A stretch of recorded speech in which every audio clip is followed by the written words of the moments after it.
Welcome to another episode of the Federal Newswire Lunch Hour Podcast with your host, Andrew Langer.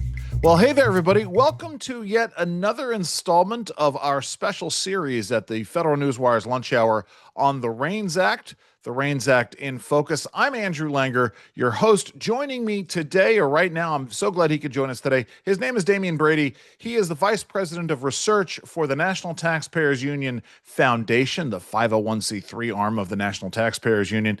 And let's get into this, Demian. Your perspective on the REINS Act, and to use perspective on the REINS Act. Why is it important, and why is it important now?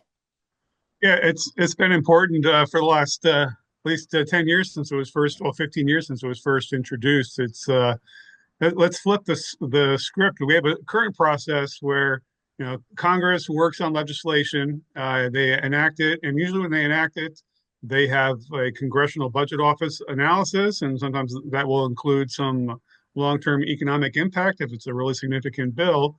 And then it gets enacted, it goes to the legislative or the executive branch, and we have a lot of bureaucrats and regulators who write the rules and apply this. And if it has a major impact beyond what Congress had originally considered, a big impact on the economy, Congress should review those. Currently, Congress has a chance to disapprove rules that get passed within a certain time period. But if something is really major that's above and beyond what Congress had considered when drafting legislation and voting and passing legislation, we should send it back to Congress and have them explicitly approve these major rules before they go into effect. It's interesting, and what I appreciate about what you're saying and about this interview series is everybody has a slightly different perspective on this, because you raised the important point. We get the scoring of legislation. And so you think back to how the Clean Air Act or the Clean Water Act might have been scored back in the early 1970s, the longevity, the annual impact over the course of time.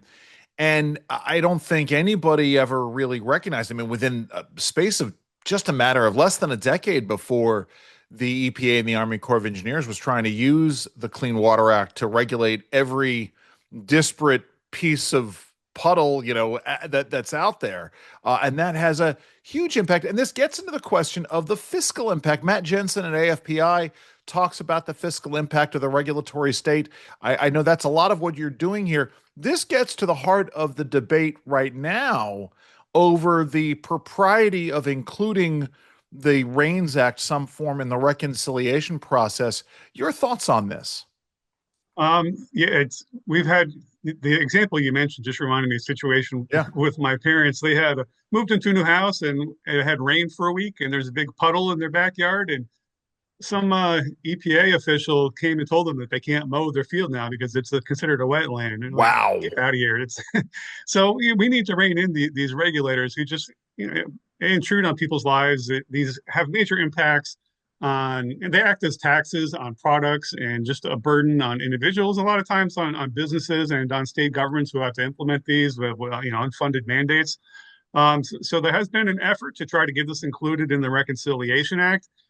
I don't know if it would pass the Byrd rule. You have certain restrictions to get things through the Senate under the rules, so that way you can stick to the process where you just need a simple majority rather than fighting the filibuster in the Senate. But I think it's important to try to pursue this inside or outside of reconciliation, to have some extra check on the executive branch and on bureaucrats who weren't elected. You have different administrations come and go. Some are more friendly in terms of providing for free market regulations and not heavy-handed rule by the government. And then others come in, as we saw for the last 4 years, where we just had a lot of really expensive rules above and beyond what Congress had anticipated, adding a lot of burden hours on businesses to comply with various tax provisions and all across the economy has a big impact. So it's important for Congress to have another chance to say, hey,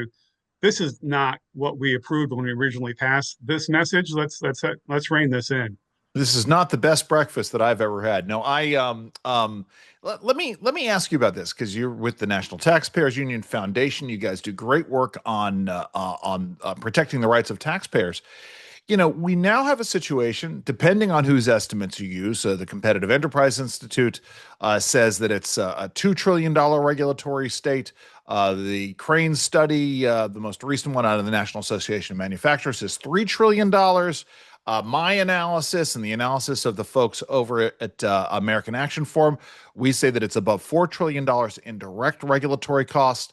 I mean, when we talk about the issue of regulation as a hidden tax, when you're, whether it's two, three, $4 trillion a year in direct costs, that represents, compare that to the revenues the federal government is receiving. Talk a little bit about that. Yeah. I mean, we don't, there's different estimates, Right. we know it's a heavy burden being imposed on businesses primarily. So think about that. It makes it harder to, a lot of regulations have targeted energy. It makes it harder to get energy. That raises business costs, it raises transportation costs, and businesses are dealing with impacts like that. They have some choices. They raise prices, hire fewer employees, and try to make do with less. So it's problems that get spread throughout the economy, impacting job creation and productivity. And, we want to allow we want things to be safe. We want clean air. We want clean water, but we don't want heavy-handed bureaucracy imposing needless burdens on businesses and individuals. It's interesting. You talk about the energy sector, and as we're recording this, right, it's just after this conflagration was happening in Iran.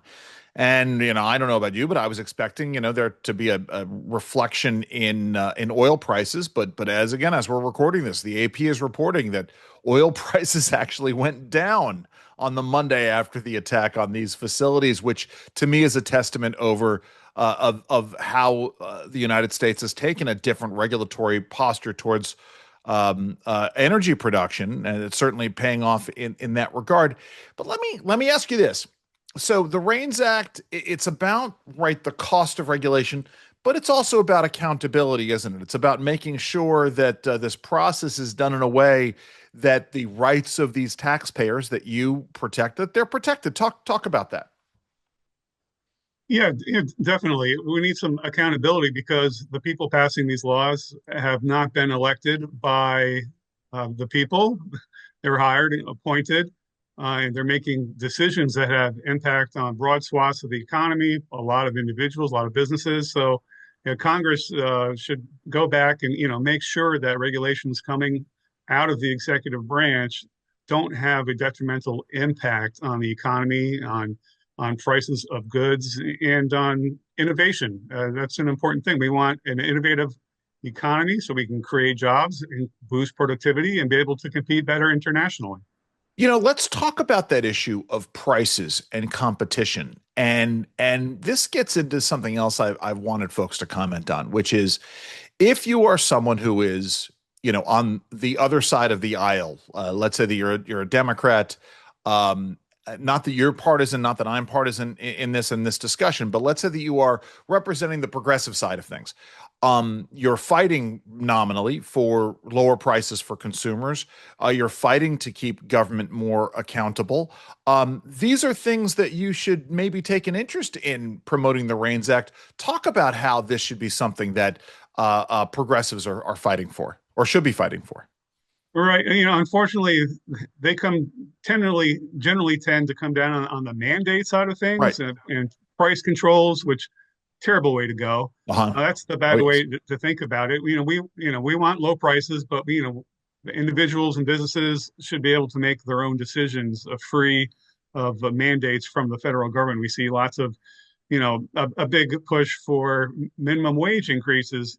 It sounds good on paper. Okay, people are going to get paid more, but economic studies over the years show that, yeah, some people get paid more, but then also a lot of people are going to lose jobs because, businesses can't afford to spread that money around everywhere. So someone's got to go.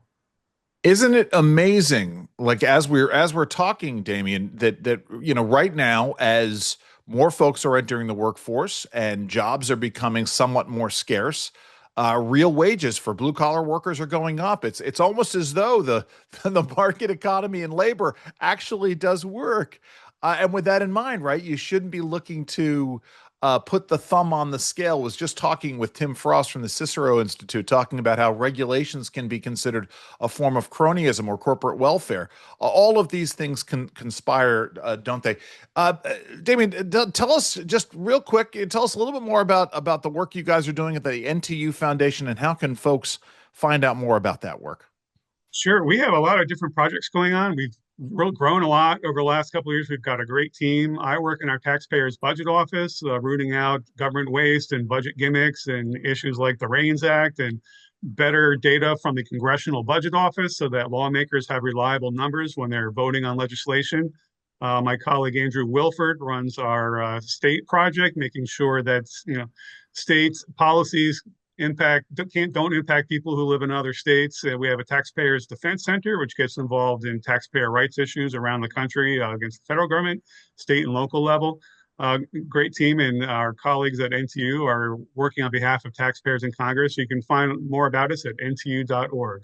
NTU.org is the website. Our guest has been Demian Brady from the National Taxpayers Union Foundation. Thank you so very much for joining us today. Thanks for having me on. This has been yet another episode, another installment in our special series from the Lunch Hour by the Federal Newswire on the REINS Act in Focus. I am Andrew Langer. Enjoy the rest of your lunch.